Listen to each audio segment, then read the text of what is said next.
Scripture reading for this morning comes from the prophet Amos, the selected verses 1, 5. I'm all over the place. But I'm going to read them and kind of tie them together. So the passage begins like this. The word of Amos, who was among the shepherds of Tekoa, which he saw concerning Israel, and in the days of King Jeroboam of Israel, 2 years before the earthquake. And he said these words to the people: The Lord roars from Zion and utters his voice from Jerusalem. The pastures of the shepherds wither, and the top of Carmel dries up.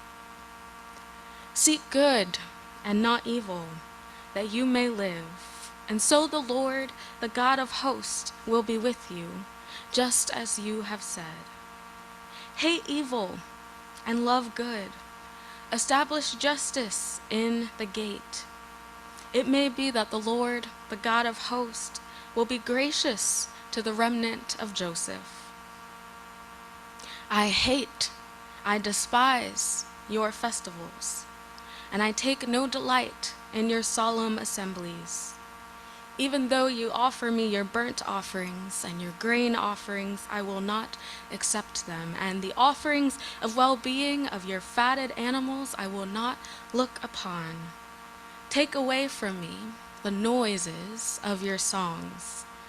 I will not listen to the melody of your harps, but let justice roll down like water, and righteousness like an ever-flowing stream. This is the word of God for us, the people of God. Thanks be to God. And so I have entitled this message, The Roaring Sounds of Justice, the truth about righteous worship. We gather exploring this profound and challenging passage from the prophet about what it really means to worship God. And so I thought I might begin just with a brief analogy. Imagine this beautifully wrapped gift that is adorned with vibrant ribbons and elegant paper, promising something that is beautiful and wonderful inside. And so you receive it with excitement, expecting this valuable treasure that will be waiting inside. And so you rip the paper off and your excitement is racing, and then you finally open it and you realize that it's completely empty. The disappointment is palpable, and despite its outward appearance, the gift itself is hollow, devoid of the substance that you anticipated as you were ripping that paper in anticipation. Consider also the analogy of a tree that from a distance looks healthy and strong with branches that seem like they're full of fruit. But upon closer inspection, you realize that the tree itself is rotten at the core, and that the fruit it produces, though seemingly abundant from a distance, is actually poisoned and unusable. This is much like our worship that lacks justice. The worship that might appear beautiful and devout on the outside, that might appear fruitful, filled with songs and prayers and rituals, but is disconnected from the heart of God, which when unwrapped is empty and meaningless before God. This mirrors the condition of our worship when we ignore the roars of God, outwardly seeming productive and vibrant, but the very foundation being corrupt. Amos, the prophet, speaks to this very issue. In the time of great prosperity for Israel, he warns that their luxurious living and outward deeds of piety are actually hollow on the inside, because they have forgotten who they are. They have forgotten the weightier matters of things like justice and mercy and humility before God. And so his message is clear.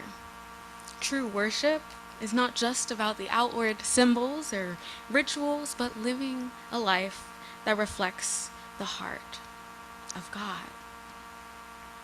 And so as we explore today, let us think often about our own life, our own personal lives, our own communal lives. Are we merely wrapping ourselves in beautiful paper, or are we filling it with substance, the gifts of righteousness? And let us open our hearts to the roar of God through the prophet today, striving to live always in not just spirit, but also truth. And so Amos is this ordinary shepherd. He lives in the southern part of Judah. This was the time when both of the nations were separated, and he lived in the south, and Israel was up in the north. And this was a period of deep prosperity in ancient Israel. This period was under the rule of King Jeroboam. The northern kingdom appeared to thrive under his reign. Assyria, the enemy of the people at that time, was very weak, so the king had the opportunity to take advantage of this during that period. Israel saw economic growth, expansion, military success, power, strength, all of these things. And so, as one writer put it, when Amos appears to the scene, he leaves the southern part of Judah to go up to the north to preach to the people. There was pride, there was plenty, there was splendor in the land, there was elegance in the cities, and there was power in the palaces. What could be wrong? These people are rolling in money. They were able to bring big tons of offerings to God. If it were today, they would be the church with the really big building, the amazing music program, all kinds of ministries for kids and youth. It was a time when their whole economy was booming and worship attendance was up. Everything seemed great. This would be like every pastor's dream. These people are doing great. And then here comes Amos, coming up from the south, this ordinary shepherd, telling them that deep beyond the surface, something that looked beautiful on the outside, beneath the surface of prosperity was deep-rooted social inequalities, moral decay. There was no justice. The wealthy elite enjoyed luxury while the poor suffered exploitation and neglect, even being sold into slavery. The prophet says, this looks beautiful, but there's nothing inside. While on the surface the nation was doing well, the truth that often went ignored was that it was marked by spiritual complacency, injustice, and under the surface they had forgotten fundamentally who they were. And so Amos's role as a prophet then emerges. He is called to confront the nation, to tell them actually that things aren't so good. He proclaims God's justice in a society where the powerful are oppressing the weak, and even religious rituals had become like empty gestures, hollow on the inside. Nothing is there. His ministry is not really about predicting the future like we think of with prophets, but about challenging the present generation to return to their foundation, God's uncompromising demands for justice. As we talked about, sometimes we think of prophets telling the future or all kinds of things, but prophets are the people who interpret the times. They're the people who tell us, you think this is great, and God thinks this is hollow, right? In many ways, the prophet's message would have gone completely against the grain. Rather than coming and congratulating them or giving them all high fives and saying, look what you've done. Your military is great. The palaces are great. Worship is great. Everybody's coming there. Instead, he brings judgment. He tells them essentially that their prosperity is not going to last. The kingdom is going to fall because it's built on nothing. God is not happy because vulnerable people are at risk. And so such a message would cut through the facade of religious piety and call people back to genuine transformation. Call people back to who they are.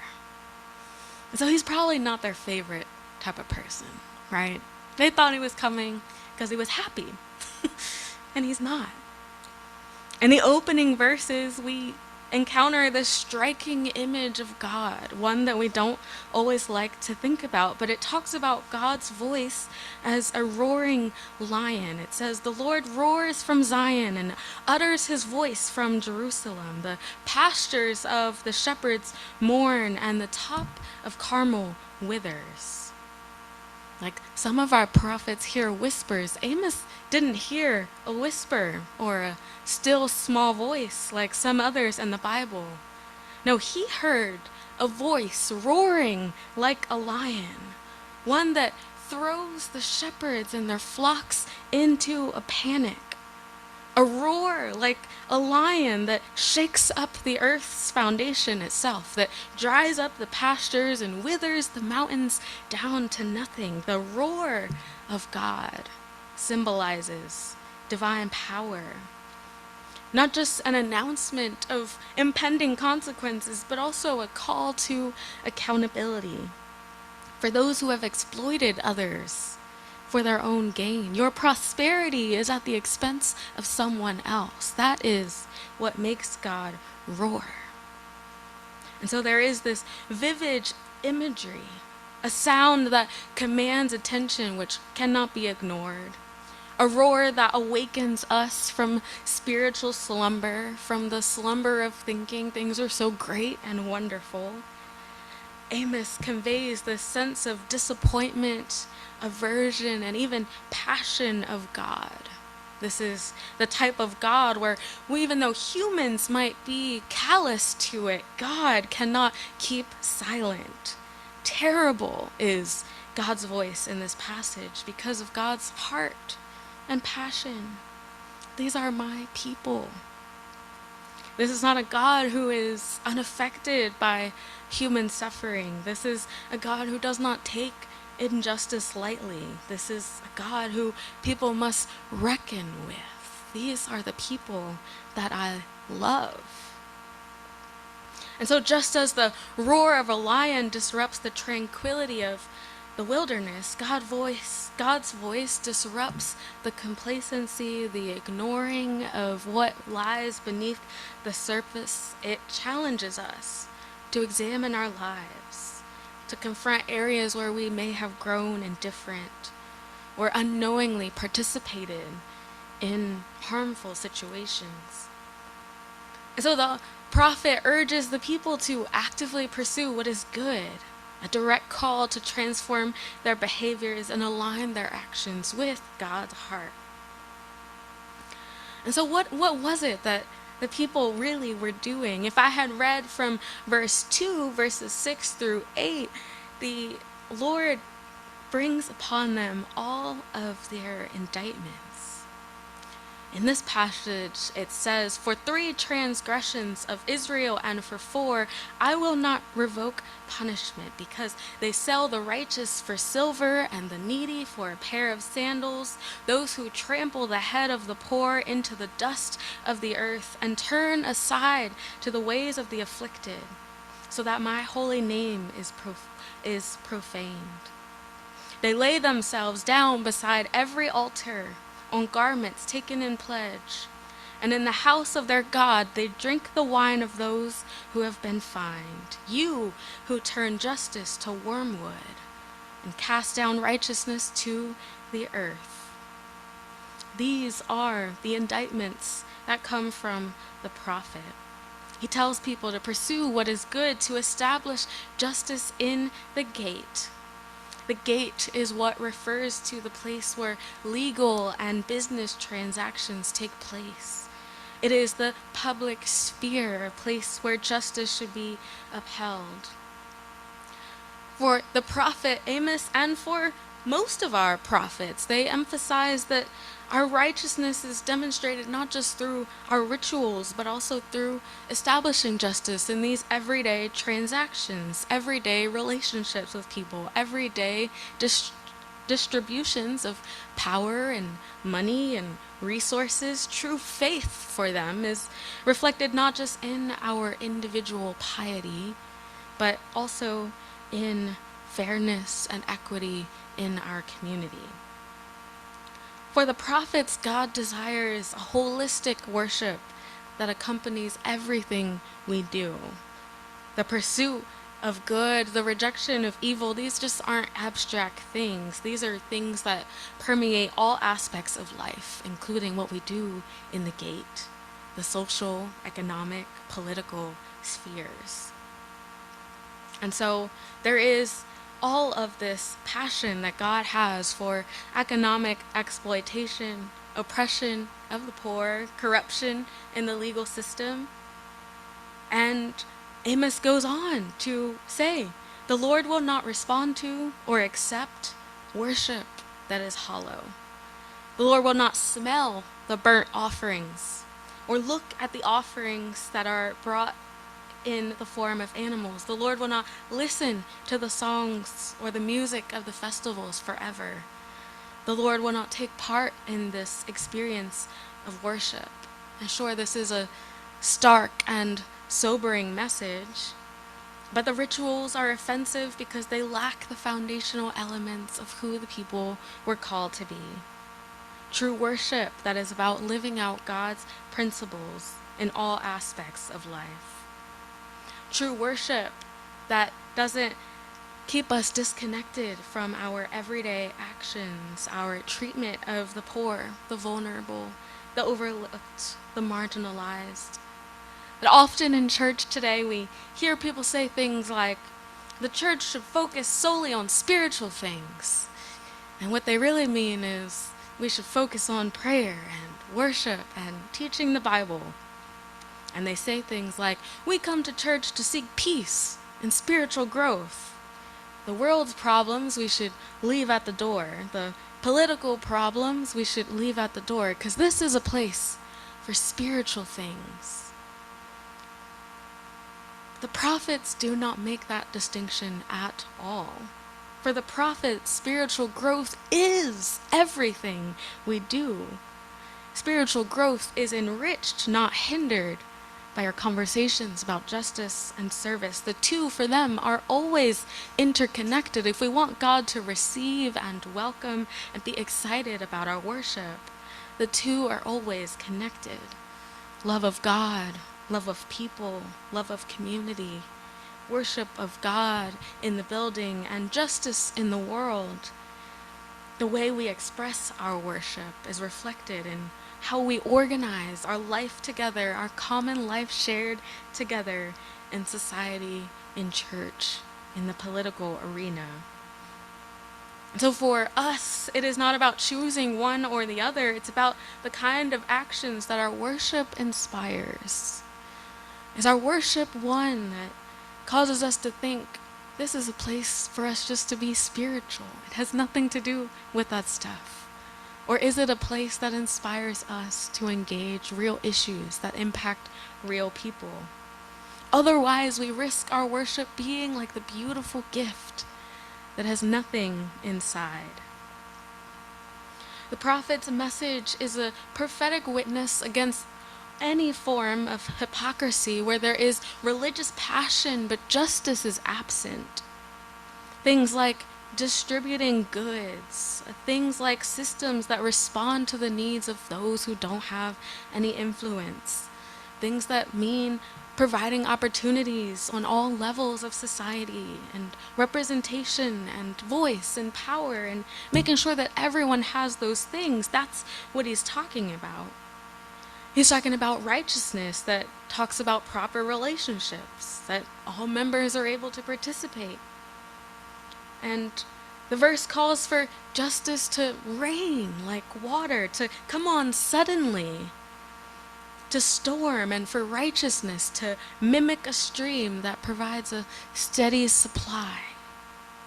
That those who need justice would expect it and experience it immediately, and for the supply to last over time, for it to come suddenly like rain, for it to last like a stream.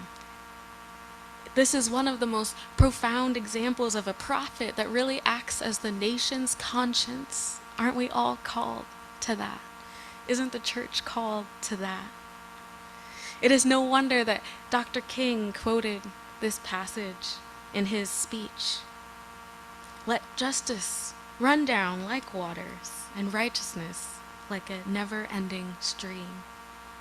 It sends a message that God's commands can't be compartmentalized. It's not like we're doing worship here, but now we're in relationship, and now we're voting, and now we're advocating. It's all worship. It's all worship. We can't compartmentalize, allowing one to act unjustly in daily life while appearing devout in the worship space. And so the question that this passage causes us to answer is, where are we complacent? How can we make changes? Is our church a place where God's values are reflected? Are there ways that we need to advocate for community? Do we hear the roaring of God when we see people suffering? Are we able to respond, or are we going through the motions? These are the kinds of questions that the prophets ask us. Is our worship transformative? Does it lead to life that embodies justice? As true worship reflects the heart of God, it transforms our hearts, and it compels us to action.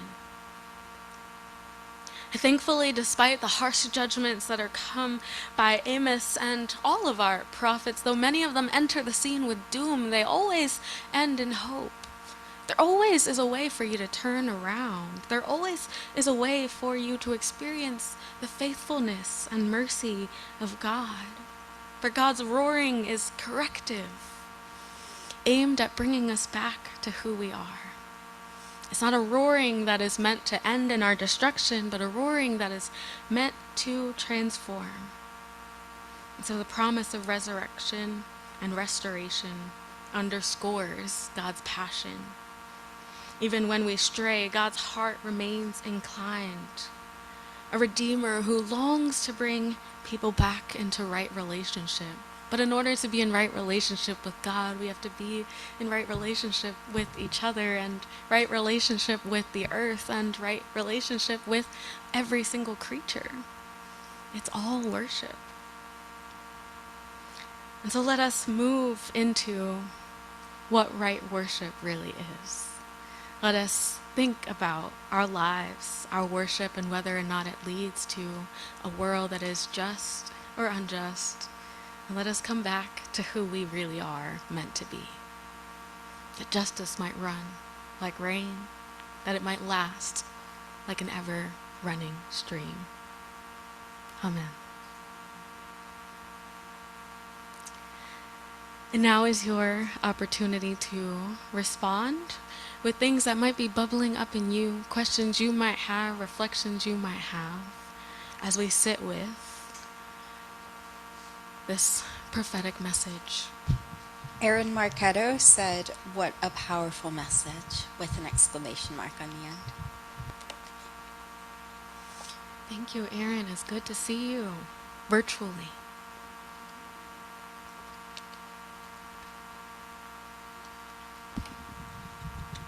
I have a question. So, how was Amos welcome? How was he?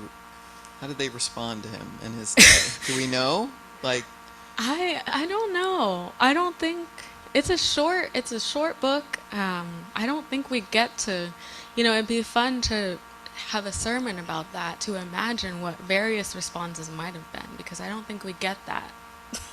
But I can certainly see the feeling of, oh, we thought you were going to tell us how beautiful we are, how powerful we are, and that was not at all what happened. But we don't get a lot of those reactions. Yeah, because I was thinking that when I think of prophets, I think of them speaking when things are bad and them saying, well, you know why things are bad. You guys have been doing this and this and this. Versus Amos, who things appear to be going very well, and him calling kind of them to an account, which in some ways I would think would be even a harder sell. Yeah. You know, like, we're fine. What are you telling us? You know, I do appreciate you talking about, like, what does that mean for us? And it's a really hard question. Like, what does it mean to worship for, like, 24/7 in your relationships with others and with the earth and all those? So, again, you inspire a lot of thought, and I appreciate the message because I've heard Amos before, but I've never had the background and the you know context. So thank you. Yeah, it's a good question too. I mean, one to sort of ponder what some of those conversations would have been like with him and individuals, or even individuals amongst themselves when he's not in the room, right? Like, what is he talking about? We've been doing great. Everyone here is great, right? Like, and also probably the danger to his life to say something like that. That's always underlying the life of the prophets, is that they live dangerous lives because of what they say. Certainly, yeah.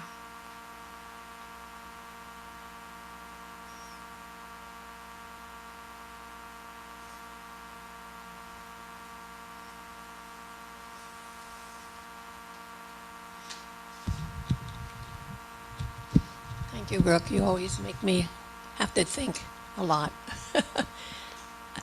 I'm almost thinking that the response that some of the people would make would be the same as the response today. That people look at the surface of things, and if all's good, it's good. And when I have lots of friends in churches who want nothing to do with politics, they want to just go to church and have peace, and that's their spiritual life. And when I talk with them, I try to tell them that politics is about their relationships with people today, and how we have to be concerned about others, not just ourselves. And sometimes we live in just a tight little place where we don't want to look at the rest of the world, or the way the rest of the people live, or the way they suffer in our country. So I appreciate your sermon today. Makes us think about what we have to do every single day. Yeah, I mean, it's a good point, always thinking about today, right? Part of being able to hear a message like the prophet is being able to tell the truth about ourselves, being able to tell ourselves the truth about our history, the truth about our present. I think many of us still think that we live in a place where everyone's, free, everyone has access, all those types of things. And in what ways might there be more under the surface? It's always the questions to ask, and we're not all going to come to the same conclusions about that, but that is part of the question. Is that really true? And who is it true for, right? So, yeah. Yeah, Peter. Yes, thank you very much for stimulating these thoughts. The prophets always make me feel guilty, and guilty is what I am, because of what their message is, and to alleviate the guilt is a real problem. I think the poor and the people who suffer in the hands of the people who are not poor their situation needs change, And the question is who is able to bring about the change. I do not live with the poor, and I feel guilty often when I pass someone on the road who has a cup and a little sign asking for some help. And I always think that, except for the grace of God, I could be there, but I'm not. And I know that giving something to the poor is not going to solve their problem, but yet I should give something. So the prophets make me feel guilty, and how to overcome the guilt is a real problem. I support a community that for many years is called the Open Door Community. It had been in Atlanta, and now it's moved to Baltimore.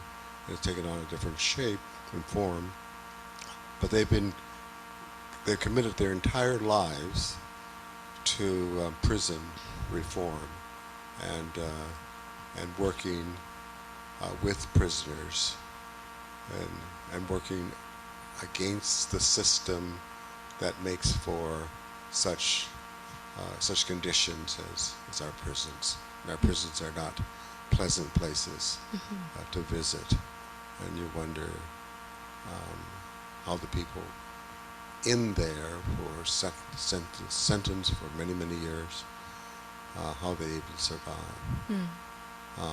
But yet for the people in the Open Door community, their entire lives have been devoted to trying to do something about that, and I admire them greatly, and express that only by giving contributions to them. But I still feel guilty because I'm not doing what they do. And so I think that that's the problem that this sermon leads me to, is wrestling with the issue of guilt. And I think that I feel guilty for the conditions of so many of the people. Because am I doing anything to alleviate them that's really effective? Yeah. So, Yeah. so do I thank you for making me feel guilty? Thank you for making me feel guilty. No, I appreciate actually your honesty, because I think that is a lot of people's reactions, and we don't say that it is, and I don't think it's any help. But I don't want people to feel guilty. I want people to feel empowered. I want people to feel like there are things we can do. There are things we're called to do. It is within our reach, right? To do something, even if it's one thing, even if it doesn't topple the whole system.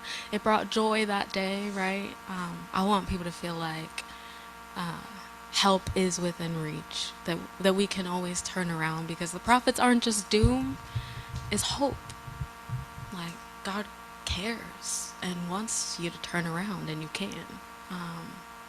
So that doesn't take it all away, but that is my hope, that we'd also feel that there is more that we can do. Yeah. This is a public service announcement. As individuals, as you've pointed out, Peter, we can look for those organizations to help. Even though we're a small group, we are still a group as well, and our board tries to, at least twice a year, somewhat depending on what the moment, what crisis is going on in the world, we do donate from our offerings and everything to the community. If you guys have found an organization like that reaches, it was interesting to hear about that organization, because that is addressing the poor in a lot of different ways. That might be something that we can, as a group, donate to. So pass it on to Sam or Brooke or whatever, and we can, look into the group, and then as our group, make an impact.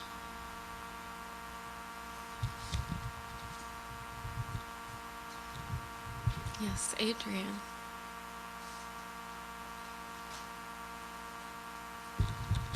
I just want to say thank you.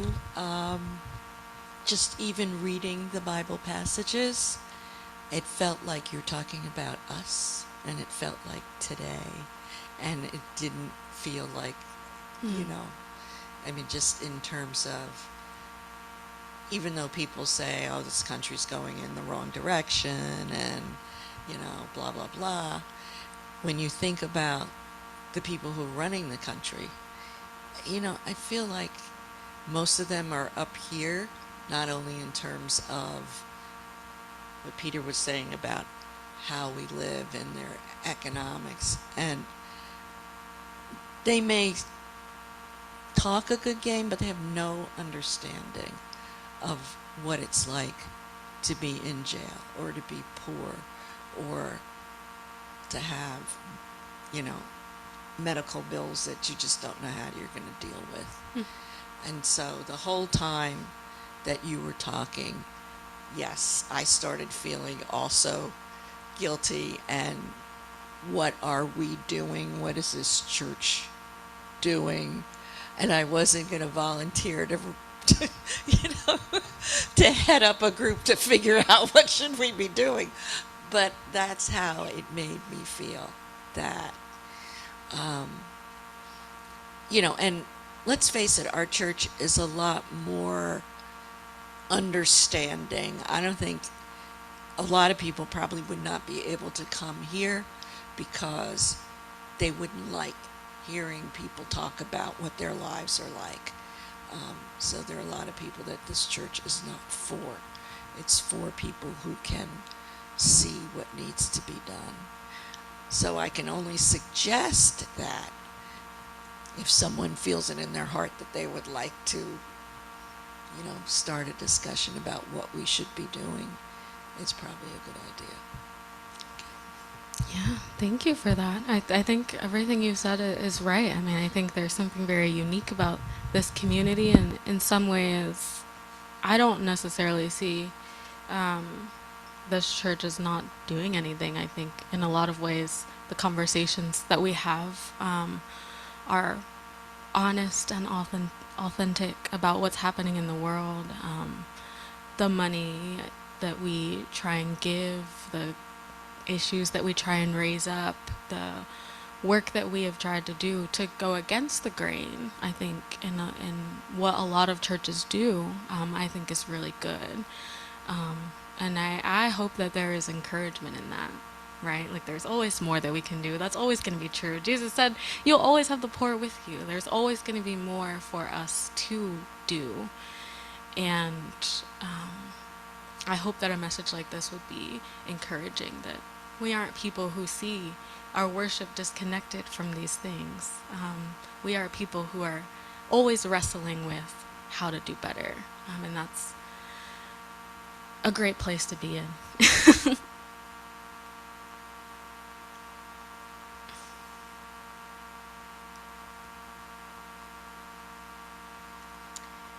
Are there any other thoughts, reflections? Anyone on Zoom who might have a point to share? All right. Well, thank you for this conversation, and we will continue to move to our next song and reflect on other